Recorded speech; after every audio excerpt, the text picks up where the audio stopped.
ou as teorias racionalistas, sejam substantivas, sejam procedimentais, na linha de um Dworkin substantiva, ou na linha de um Habermas, Gunther, as procedimentais, todas elas pretendendo visualizar o direito constitucional a partir de uma perspectiva interna, que não é a perspectiva do cidadão, não é a perspectiva do legislador, não é a perspectiva é a perspectiva antes do julgador,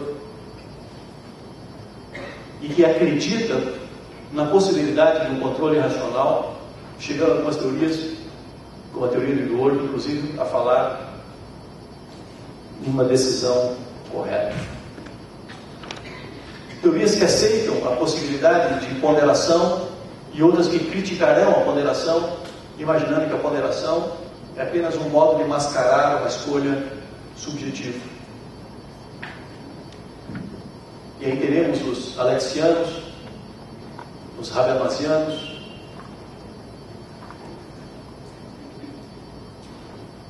o que nós precisamos compreender, portanto, é que nessa disputa não haverá lugar para vencedores.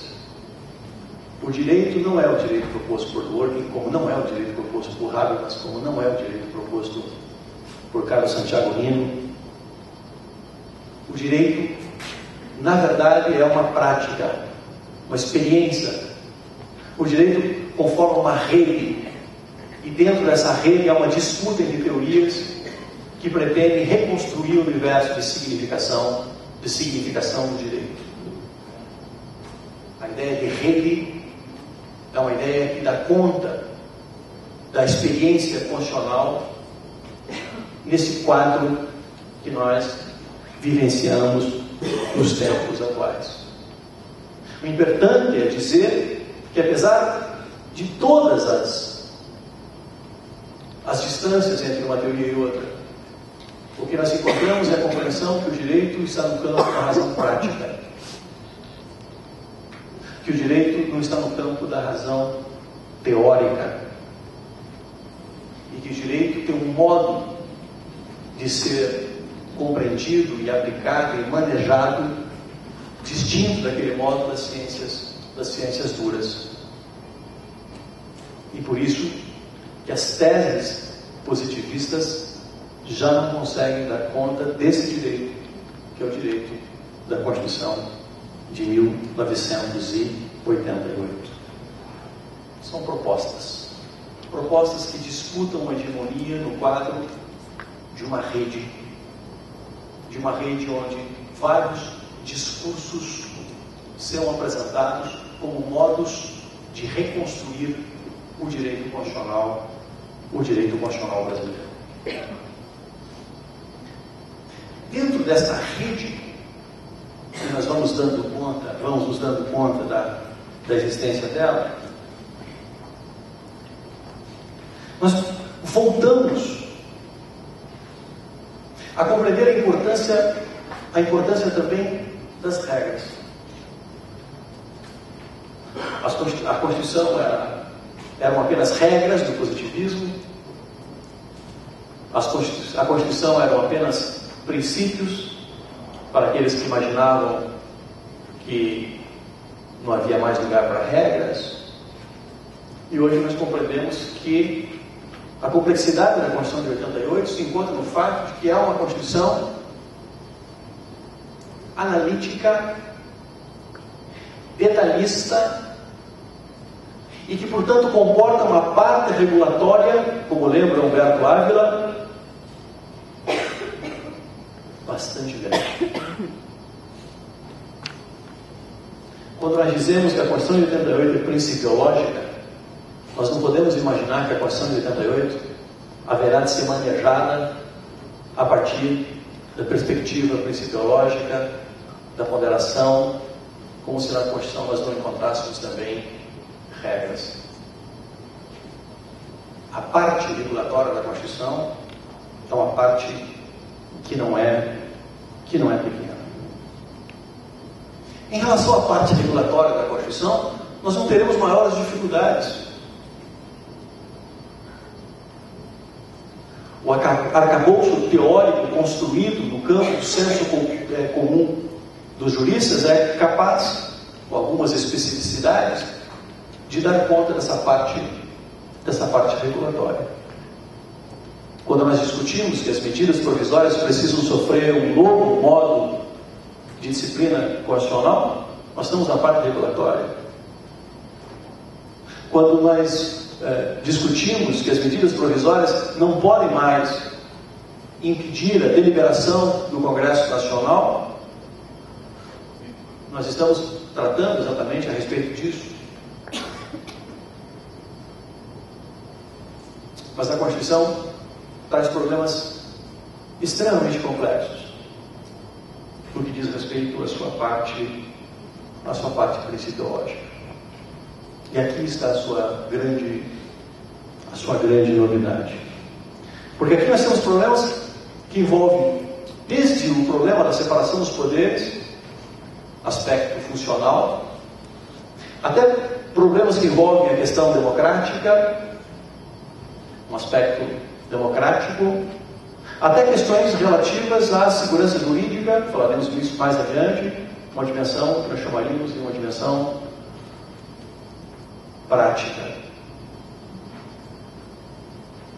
Porque aqui é através exatamente desses princípios que condensam valores, é através dessas disposições que a Constituição se conecta com o campo da moral, crítica e com o campo das cosmovisões do mundo. É aqui que nós encontramos problemas para definir qual é o verdadeiro papel do Poder Judiciário. Dizer, tem que aplicar a Constituição na parte regulatória, isso traz alguma tranquilidade para nós. Mas quando nós estamos na parte principiológica, as coisas não se dão exatamente assim.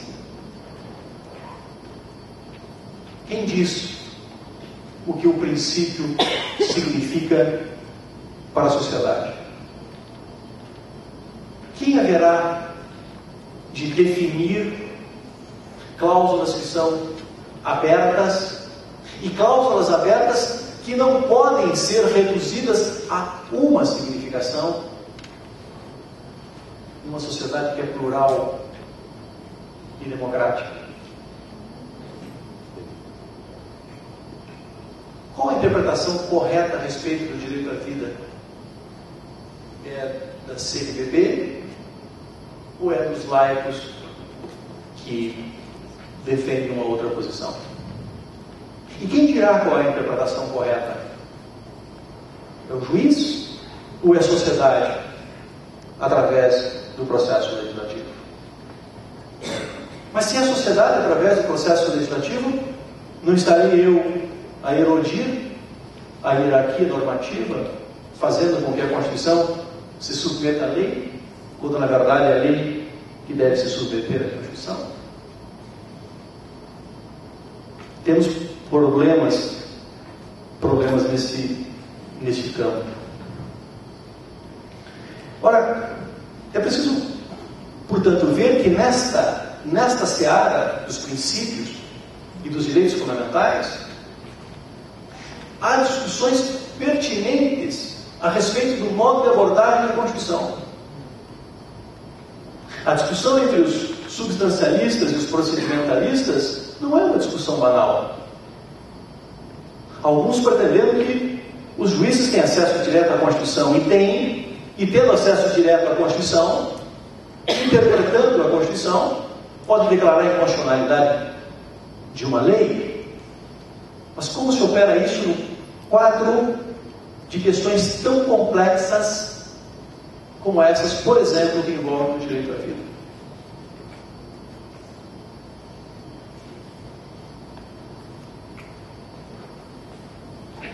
Ou os procedimentalistas que entendem que na democracia, com essas cláusulas abertas, na verdade, cabe ao juiz apenas operar um controle do modo de deliberação. devendo o juiz prestigiar o resultado da deliberação. Porque o juiz não pode ser o rei filósofo que tudo sabe. Porque em relação às regras é possível que nós possamos advogar a existência de uma interpretação. Se não é a correta, pode ser a melhor. Se não é a melhor, pode ser a mais sustentável nesse momento. Mas isso não acontece em relação às cláusulas principiológicas abertas. Porque não haverá uma possibilidade, uma interpretação. Quando muitas na sociedade pluralista, estarão igualmente corretas. Portanto, qual é o sentido de falar de um ativismo judicial, de um protagonismo judicial, ou de um judiciário menos protagônico? Qual é o papel da lei na democracia? A lei é tudo, como queriam os exegetas, como queria o direito administrativo do século XIX? A lei é nada, como querem muitos dos pós-modernistas, que fazem tábula rasa da lei, achando que o administrador, aplicando direto a Constituição, qual Constituição? Pode fazer tudo? Ou será que há um meio termo entre uma coisa e outra e a lei tem lugar no contexto da Constituição Democrática? Ora, na democracia constitucional, a lei é pauta, e mais do que isso, a lei é a razão de decidir. A lei nem é pauta absoluta e nem é pauta sempre superável. Superável de qualquer modo, do modo como queira o subjetivismo e o decisionismo, mas é uma pauta, uma razão de decidir que pode eventualmente ser superada, devendo passar pelo teste da resistência ao melhor argumento. É nesse contexto, portanto, da interpretação da Constituição, que nós temos que verificar qual é o lugar da presunção de constitucionalidade da lei. Da presunção de constitucionalidade ou de legitimidade dos atos administrativos. Aprendemos isso nas faculdades. Que as leis presumem-se constitucionais, que os atos administrativos presumem-se legítimos. Há sentido ainda para essa presunção de constitucionalidade no novíssimo direito constitucional? Lembremos que no positivismo a lei seria inconstitucional apenas em virtude de duas circunstâncias: contrariedade à forma e contrariedade envolvendo procedimento também, evidentemente, e violação à esfera de competência. A lei se legitima pela sua origem que lhe confere autoridade. No pós-positivismo, e mesmo no positivismo inclusivo, a inconstitucionalidade pode decorrer da violação à forma, da violação ao procedimento, da violação à competência, da violação ao conteúdo, e de conteúdos sutis, como a inconstitucionalidade decorrente de ofensa ao princípio, ou ao postulado, se preferirem, da razoabilidade, da igualdade, da proporcionalidade, em virtude de desvio de finalidade.